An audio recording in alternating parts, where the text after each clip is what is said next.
TFA fam, welcome back in. And then there was one. Just 1 week left for the overwhelming majority of us.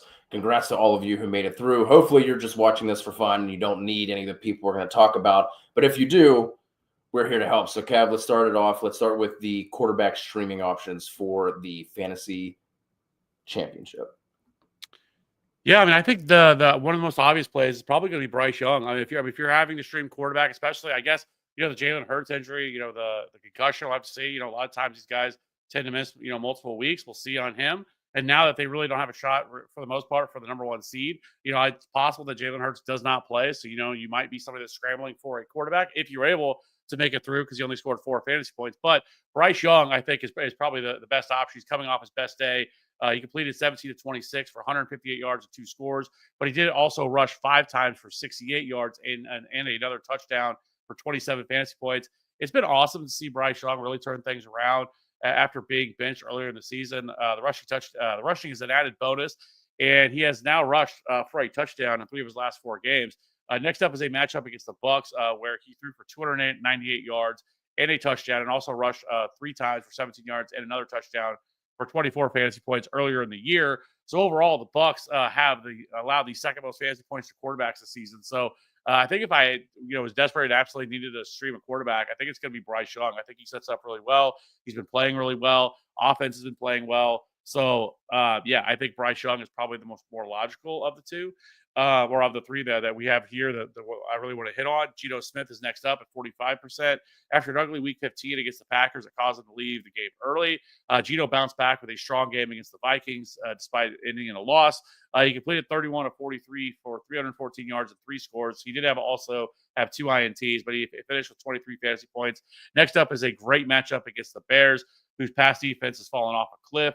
Over the last 4 games, the Bears have allowed the 5th most passing yards and the 3rd most passing touchdowns, making Geno a very easy top 12 quarterback option for this upcoming week. And then Russell Wilson. Wilson bounced back with a solid game against the Ravens despite not having George Pickens. He completed 22 of 33 for 217 yards and 2 scores. He did have 2 costly turnovers. One was a really bad INT that turned into a pick 6. The other was a fumble on a 20-plus yard run. Early reports sound like Pickens might be able to play this week. Next up, though, is a Christmas Day matchup on Wednesday against the Chiefs. The Chiefs aren't a terrible matchup, allowing the 18th most fantasy points to quarterbacks. I would steer clear of Wilson if Pickens was out, though, so I did want to mention that. It's basically that's the only way I would want to play him. And then Michael Penix, he was okay today. I thought for the most part at his rookie debut, played pretty well, but this is a game that they absolutely controlled. They didn't really have to do a ton in this game. Now, Drake London did leave that game, so that is something we'll have to monitor. But they get a matchup against the Commanders next, and a matchup where it's very possible if the Bucs end up losing this game against the Cowboys, then the Falcons are in sole custody of first place of that division. So it's going to come down to the wire between those 2 teams. So I don't mind Michael Penix, and then Drake May is also there. He's just kind of steady, right? His rushing upside provides something. He's going to give you probably in that 15 to 18 range. You'd have to be pretty desperate to play him here in the fantasy championships, but I did want to throw him on there in case you're in a really deep league. Let's move over to the running backs, and if you are in need of a running back for week 17, there are some okay options considering we're going into the last week of the year and didn't have a ton of injuries here. But I'm going to lead things off with the Cardinals backfield. James Conner left with a knee injury, did not return. Amari DeMarcado is on IR. Trey Benson didn't practice at all last week with an ankle injury, so this could be the Michael Carter show going up an inconsistent Rams defense. The Cardinals were eliminated from postseason contention today, so I can't imagine they rush Conner back for literally no reason. So that is definitely a situation to monitor. The Ravens backfield with Rasheen Ali and Keaton Mitchell. Justice Hill suffered that scary concussion against the Steelers on Saturday. I would lean Mitchell here just because of his familiarity with the offense, but he's actually been a healthy inactive for 3 straight weeks. So as long as Hill misses, I would assume that Mitchell is active for this one, but that doesn't really seem to be a given. Either way, you'd have to be pretty desperate to plug in one of these guys into your lineup, but they are there if needed. The Raiders backfield, both running backs found the end zone today. Madison out-touched Abdullah, but Abdullah was far more efficient. Put up 85 yards on 12 touches compared to 56 on Madison's 16.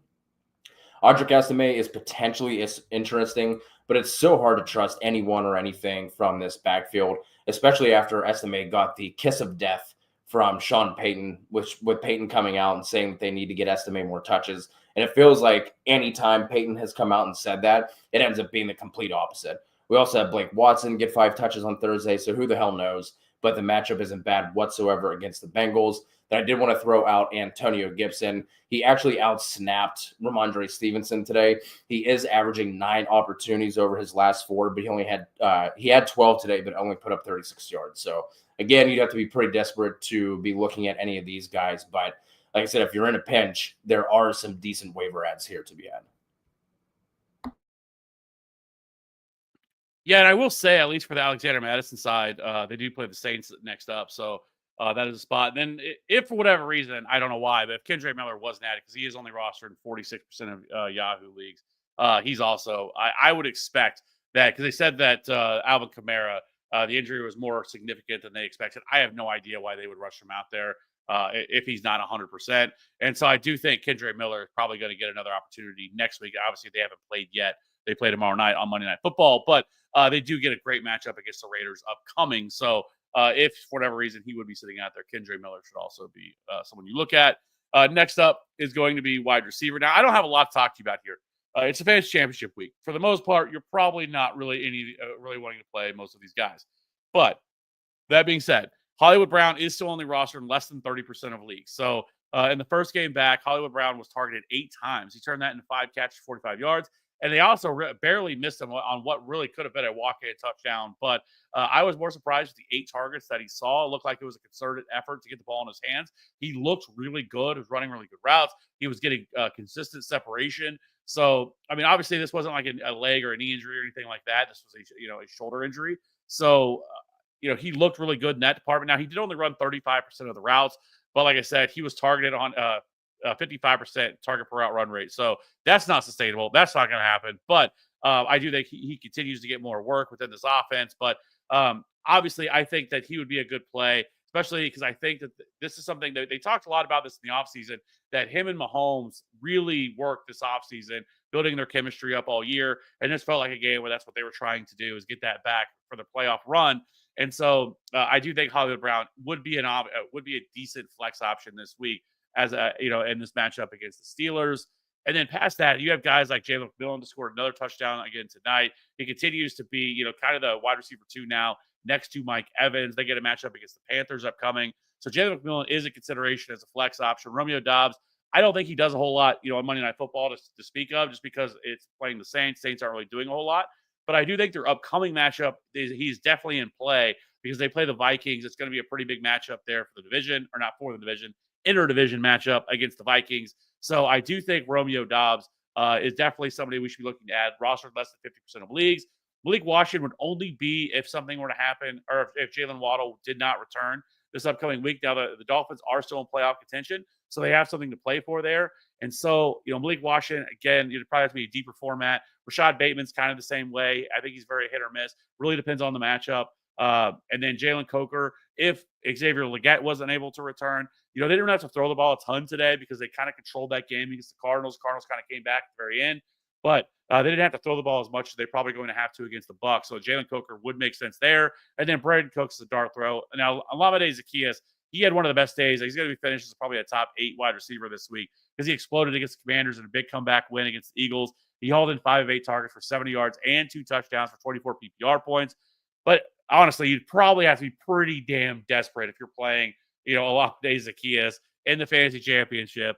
Now, I do think he could see 5 or 6 targets. Noah Brown is obviously out 9 IR. So, and this is going to be a matchup that they're going to continue to try to win on Sunday Night Football. So again, this would have to be like a 14-team, 16-team, something like that. I couldn't imagine you have to play him in a 12-team league, but I just want to throw him out. Go and wrap it up with the tight end streams for Week 17. The number one option here is obviously going to be Dalton Schultz. He was just below the 50% threshold that we look for. I think on ESPN, he was rostered in like 44 point something percent of leagues. But if he's out there, he's definitely a guy to go after. Tank Dell obviously done for the season with that brutal knee injury. Really sucks for someone who is finally showing signs of fantasy life, and then on that touchdown pass ends up dislocating his kneecap, which is awful. But we've now seen Schultz score in 2 of his last 3 games. He has 5 catches for at least 45 yards in both of those as well. Texans are going to go up against the Ravens, with Baltimore allowing the 12th most fantasy points per game to tight ends. I threw Brenton Strange back on here, but apparently there's a possibility he was benched in the 4th quarter. So that's definitely something we need to pay attention to if you're thinking about picking him up. I should probably move him down the list, although this isn't like technically a ranking. But did want to throw that out there. Brenton Strange is going to get the start again. He broke our hearts, busted today, just had 2 catches, but he's certainly going to be in the streaming discussion again. Hopefully we get clarity on that. Chigakonkwo, another big game today. A lot of that was due to game script with them down 30. Almost came back and pulled that off, which was absolutely wild. But Okonkwo now has at least 8 catches and 59 yards in back-to-back games, 21 targets over the last 2 weeks. This is mostly due because Okonkwo's season involvement really increased with Rudolph under center. So assuming that Rudolph is starting again next week, you can look to him against the Jags defense that is allowing the 8th most points per game to the position. Stone Smart, he was a little bit of a disappointment last week, but still had a respectable 6.7 full PPR points, which isn't the worst thing if you're streaming the position and you're picking up someone who is rostered in 2% of leagues. And then someone that I'll throw out really quickly, Peyton Durham for the Bucs. This is obviously going to depend on whether or not K. Dotton is able to play. But as of this recording, it is the 3rd quarter. Peyton Durham has 4 targets. He's caught all 4 for 22 yards. So he is pretty decently involved in this one. So he would definitely be someone to pay attention to. But obviously, that's only going to be if K. Dotton is out again. Yeah, he was the guy I was going to mention. So, all right, never mind. He just fumbled, but Baker picked it up. So, well, that's good because he's only $200 on shutout. But yeah, I will say the interesting thing, it's not going to matter this week. I don't think. Obviously, we've been playing Wednesday. It's not going to matter, but I do really wonder if the Texans are going to put in a waiver claim on Deontay Johnson. I think the Chargers are like 1 spot ahead of them. So, the Chargers could technically be looking for another wide receiver too. So maybe they're an option. But if not, I think he'd be a lock to go to the Texans because the Texans have to do something. They're obviously going to the playoffs and everything else. So, anyways, that's a great call. I wasn't even thinking about that. Yeah, but I mean, I don't think he'd be an option. I could imagine he'd play on Wednesday after they'd claim him on Monday, even if he did play. But, yeah. And so I'm up 26 points. My opponent has Miller and McManus left to play. Do I win? I think it's close, but I think you have a decent shot. I mean, you just have to hope that it's not like a field goal game for the Packers and that they can just score touchdowns. That'll help quite a bit, and I think you'll be okay. Now, Miller could still put up 15, 16 points, depending on what happens. I just feel like he's probably going to be peppered with targets, just like Alvin Kamara was. Just a lot of dump offs, stuff like that. So I don't know if it's full PPR or not, but I would say you probably have a 60% chance, if not higher, to win. I think you have a pretty decent shot here. So that being said, appreciate all the support this year. This is the last, obviously, waiver show of the year. Fantasy Championship week. Everybody having I want to wish everybody a happy Christmas. Hope everybody has a great time, spend time with family. We got a ton of football this week, Wednesday, Thursday, Saturday, Sunday, Monday. So we got a ton of football this week. If you have any questions, leave them in the comment section below. I'll be sure to get to them. We got a lot more content coming very quickly this week because we're going to try to get most everything done before Christmas. And then we're also going to go live on Thursday to answer all your questions like we normally would. So keep it locked in here. Again, have a Merry Christmas. Enjoy your time with your family. Let's win some chips this week. It's been a long year, been a fun year, but let's win those championships we're here for. Bye.